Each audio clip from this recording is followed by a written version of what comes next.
श्रीगणेशाय नमः।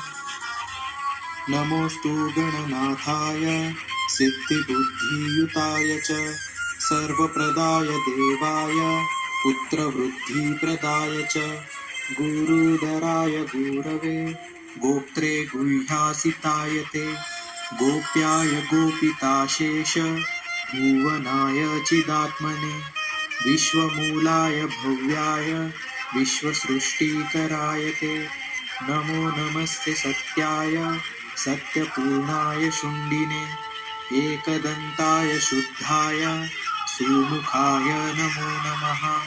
प्रपन्नजनपालाय प्रणतार्तिविनाशिने शरणं भव देवेश सन्ततिं सुदृढा कुरु।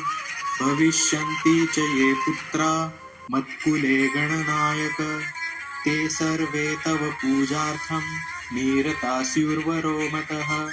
पुत्रप्रदमिदं स्तोत्रं सर्वसिद्धिप्रदायकम् इति सन्तानगणपतिस्तोत्रं सम्पूर्णम्।